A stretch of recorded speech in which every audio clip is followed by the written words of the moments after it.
अस्सलाम वालेकुम students, how are you. आज हम सीखेंगे हाउ टू रैशनलाइज।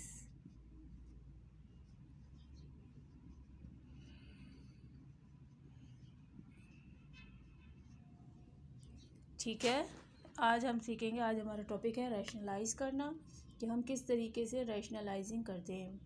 रैशनलाइज एक तरह का बेसिक स्टेप होता है जिसमें हम जो फ्रैक्शन होती है, जैसे 1/a है, तो इसकी फ्रैक्शन को हम रिमूव कर देते हैं। ठीक है, तो उसको हम बोलते हैं रैशनलाइज करना। ठीक है, तो उसका क्या तरीका होता है। तो उसके लिए हमने सबसे पहले लेना होता है इसका कॉन्जुगेट।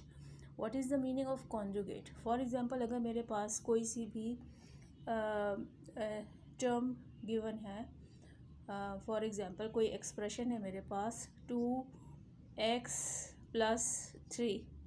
ठीक, तो इसका जो कॉन्जुगेट होगा डैट विल बी 2x-3। सही। तो जब मैं रैशनलाइज करती हूँ तो मुझे जो डिनोमिनेटर होता है उसका कॉन्जुगेट लेना होता है। डिनोमिनेटर में आमतौर पर एक सिंपल टर्म नहीं होती है, बल्कि एक ऐसा एक्सप्रेशन दिया गया होता है। ठीक है, तो अपना कोई सी भी एक एग्जांपल लेके हम देखते हैं कि रैशनलाइज कैसे किया जाता है। That is a very important question जो कि अक्सर हमें एग्ज़ाम्स में आ जाता है कि रैशनलाइज। फॉर एग्ज़ाम्पल सवाल आ जाता है 1/5 + 2√3 और कहा जाता है कि rationalise this question, this term. ठीक है, जो कोई एक्सप्रेशन जो आपको गिवन है इसको रैशनलाइज कीजिए। सबसे पहले हम क्या करते हैं कि इसका कॉन्जुगेट क्या होगा वो हमें पता होगा। इसका कॉन्जुगेट क्या होगा, इसका कॉन्जुगेट होगा 5 - 2√3। कॉन्जुगेट लेने का बहुत ही आसान तरीका है। अगर बीच में प्लस है तो हमने सेम एक्सप्रेशन लिखना है विद द अपोजिट साइन, यानी कि माइनस लगा देना है। ठीक है, हमने क्या करना है, फर्स्ट स्टेप जब हमारे क्वेश्चन है तो हमने ये इसका क्या है, कॉन्जुगेट है। क्या है, कॉन्जुगेट। ठीक है, चूँकि ये इसका कॉन्जुगेट है मुझे पता है, तो मैं क्या करूँगी, मल्टीप्लाई करूँगी इसके कॉन्जुगेट से इसको।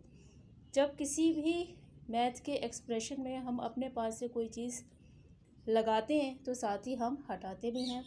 हम अपने पास से कोई एक चीज़ तो नहीं लगा सकते। तो जब मैं इसको इसी के कॉन्जुगेट से मल्टीप्लाई करूँगी तो साथ ही मैं इसके कॉन्जुगेट से इसे डिवाइड भी करूँगी। ठीक है, तो ये एक सिंपल एक्सप्रेशन मेरे पास, एक सिंपल टर्म आ गई। मुझे पता है कि इसका कॉन्जुगेट ये है। ठीक है, तो यहाँ पे हम चाहें तो लिख सकते हैं कि multiplying the expression by it's conjugate. क्या लिखेंगे, multiplying the expression by it's conjugate, that is this. ठीक, यहाँ पे मेरे पास क्वेश्चन गिवन था। रैशनलाइज करने का तरीका ये होता है कि हमने जो एक्सप्रेशन है उसके कॉन्जुगेट से ऊपर और नीचे इसको मल्टीप्लाई कर दिया। ठीक है, यानी जिससे मल्टीप्लाई किया उससे डिवाइड भी किया। आप देखें तो ये दोनों कैंसिल हो गए, असल में तो इसका एक्चुअल वैल्यू 1 ही है। ठीक है, तो यहाँ पर इसकी एक्चुअल वैल्यू में कोई फ़र्क नहीं आया, लेकिन देखने में हम देखेंगे तो आहिस्ता आहिस्ता ये टर्म चेंज हो जाएगी और ये रैशनलाइज हो जाएगी, यानी इसमें जो फ्रैक्शन है या अपॉन है वो ख़त्म हो जाएगा। अब ऊपर वाली जो टर्म है, ऊपर वाला जो एक्सप्रेशन है वो 1 से मल्टीप्लाई होगा तो वो तो एज इट इज़ ही आ जाएगा, और नीचे वाले जो दोनों हैं एक्सप्रेशंस ये आपस में मल्टीप्लाई होंगे। तो हम इनको एक दफ़ा ऐसे ही लिख देंगे। ये इन दोनों जब मैंने टर्म्स को मल्टीप्लाई किया तो मेरे पास ये आंसर आया। ठीक है, उसके बाद हम क्या करेंगे, हमें फार्मूला पता है।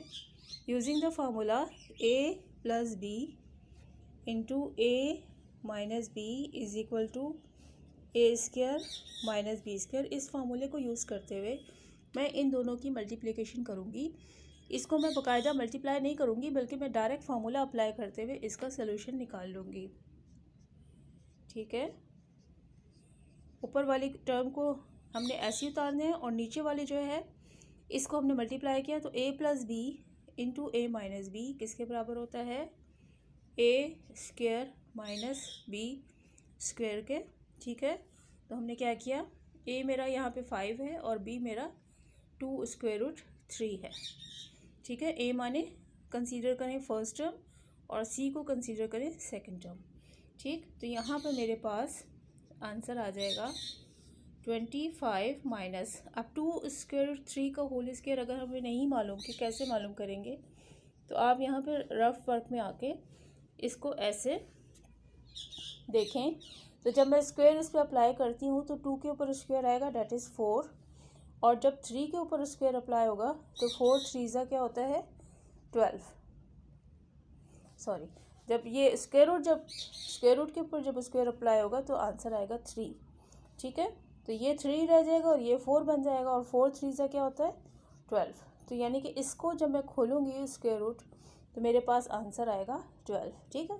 जब 2 के ऊपर स्क्वायर अप्लाई हुआ तो वो 4 बन गया, जब स्क्वायर रूट 3 के ऊपर स्क्वायर अप्लाई हुआ तो वो 3 बन गया, और 4 3 ज़ा 12 आंसर आ गया। तो यहाँ पे मेरे पास आ गया 12, ठीक।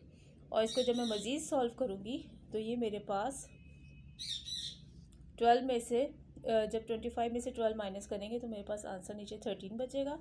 लेकिन ये जो मेरा एक्सप्रेशन था जो कि फ्रैक्शन की शक्ल में था, ये अब ऊपर आ चुका है और ये रैशनलाइज हो चुका है। So that will be my final answer कि मैंने इसको रैशनलाइज कर दिया है, ठीक है।